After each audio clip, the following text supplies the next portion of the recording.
Greetings to all of you. In today's class, we are going to learn about Maria Montessori. Maria Montessori was an Italian lady. She was a perfect example of women empowerment of her time, and to prove a phrase, where there is a will, there is a way. She always wanted to study medicine. After a lot of hardship, she accomplished to be a physician. Her journey did not stop there. She developed a cult. Maria Montessori became the acclaimed educationist for the methods of learning to make a child learn naturally, and thus she opened her first Montessori school named as Casa di Bambini, or Children's House, in Rome. This was the first stepping stone towards the huge change. She used scientific observation and experiential learning methods. In this method, students are presented with puzzles, manipulators, manual work like cleaning, dusting, learning to prepare food, caring for plants, animals, and thus the activity goes on. She expanded the range of practical activities like sweeping, personal care, care for environment, arranging things, that is putting things back on their place, and so on.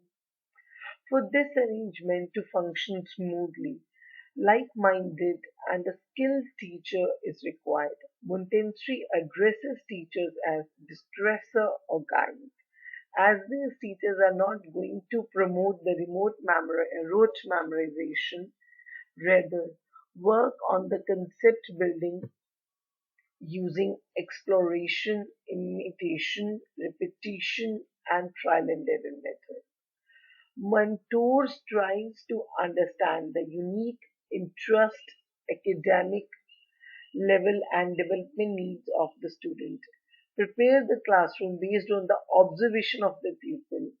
There is a term called sensitive period, which refers to the time when a child is very much ready to learn. This is the period where a teacher chooses and decides to set up the environment and capture maximum attention of the student. Now let's try to understand what are the skills required by the mentors of Montessori. So they should cultivate the independent nature among the students, because Montessori strongly believe in the concept of independence. We will be reading about it in upcoming slides. The teacher should have a scientific approach, because Maria Montessori believes in experimenting and bringing the result out of it. She should be, or he should be, a good observation. He should have a good observation skill. Most importantly, a mentor should be sensitive towards the needs of the child, because each child has a different need, and even one child has multiple needs. She also talks about the qualities of the mentor, the attitude. The attitude of a teacher should be progressive and very much into the adaptation of the nature of the work. She or he should be compassionate, empathetic, disciplined, understands individual difference very well. Next and most important is believer of a team, because all of them work in a team, and if a team works well, the students will grow well. And responsibility. This is again a very important point. A teacher has to be responsible. Now let us look into the details of characteristics of a Montessori. First, mixed age groups.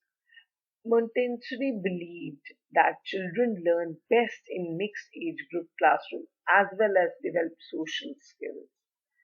Very importantly, she focuses on preparation of the environment. She says it is a very crucial area where a mentor does a logical grouping of material from left to right. Whenever, wherever I use the word environment, I mean furniture, racks, grooming material with regard to language, art, mathematics, and other material with regard to the curriculum.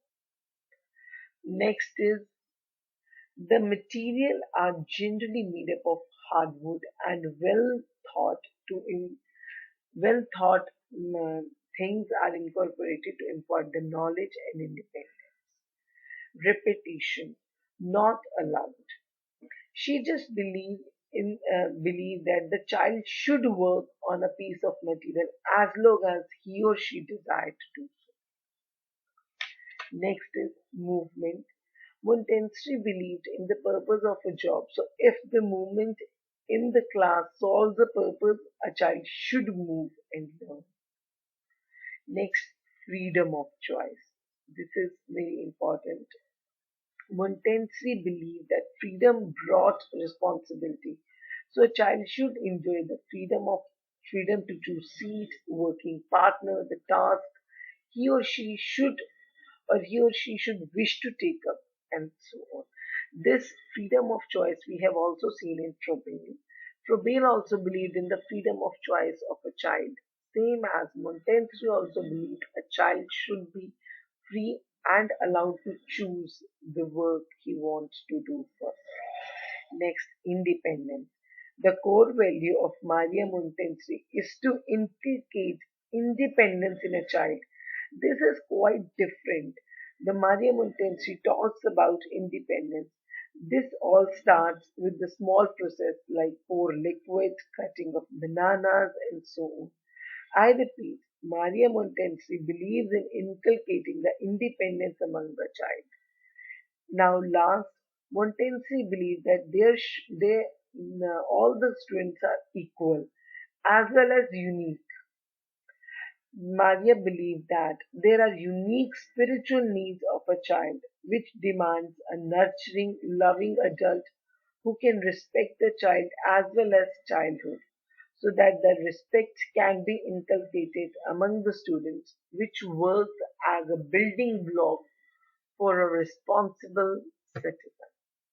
Now let's have a look at a Montessori classroom. You can see different racks are here and different activities are stacked on all these racks, and there are different tables where the students can work. Just one more thing. Can you see the proper spacing for the movement of a child is there? A child can move, sit, and work anywhere they want. Here we are watching, we can see how a mentor is working. A child is doing his or her task of his choice, whereas a mentor is just monitoring and guiding. She is not interfering in the work of a child. This is again a Montessori setup, very easy to distinguish. You can see here students who are lying down in white and blue and pink. They are doing mathematical problems. They are solving mathematical problems and they are working independently. Whereas teacher is moving from here and there. She is helping the child if the child is not feeling comfortable. You can see all kind of Montessori kids here. I really wish if you can spend 5 minutes or maybe 2 minutes on it by pausing this presentation and just go through how the things are stacked and what all things are there.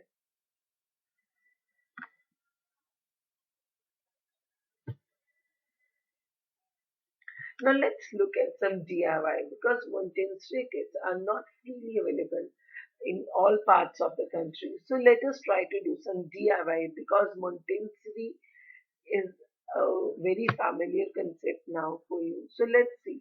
She believes in grooming of the sounds, grooming of the senses of a child. Let's see the sound, how we can make a child phonologically aware. So the child should be comfortable with the sound. We can take opaque or translucent bottles, and in one bottle we can put sand, another legumes, and another one is rice. The all three of them have quite a different sound, and we can make a pair of two for each. So in total, we will be getting six bottles. One will be paired with green line, another will be decorated with red lines. Now the child has to match the sound. This kind of activity is gonna develop the concentration among the children, as well as they are able to have a sense development. Another activity, another DIY. This is about the smell. These are the dropper bottles where you can put onion juice, lime juice, or rose water. The students can distinguish what kind of smell it is. It is sweet smell, or it is very pungent, or it is very sour. Or you can ask the child to taste it. You can add some flavors. You can add lime, you can add salty water, you can have sweet water, and ask the child to taste and tell what what senses are getting pampered here. Another, this is very important and very creative activity. One is the salt tracing, where you can have a paper, put some glue over it, and ask the child to sprinkle the salt. Now you will see the salt will be pasted on the sheet, and child can feel it and understand what shape it is. You can make alphabets and numbers on the sheet, or you can have some lines, pre-writing exercise over it. Another I have tried to explain is the clothes. Using different stuff or different textured clothes, you can make a sensory board. You can have some frames like that you can see in the image. Different clothes can be put in the frame, and it works for some longer time. It sustains for a longer time, and student can touch and feel it. This is all what I really wanted to deliver to you about Montessori. This is quite a basic course, so we are trying to touch up the basic points with regard to the Montessori. Hope this information is going to be quite productive for you and you are going to make something out of it. Do share your ideas with us as well. Hope we'll be meeting soon again and talking more about Montessori. Thank you so much. Have a great day.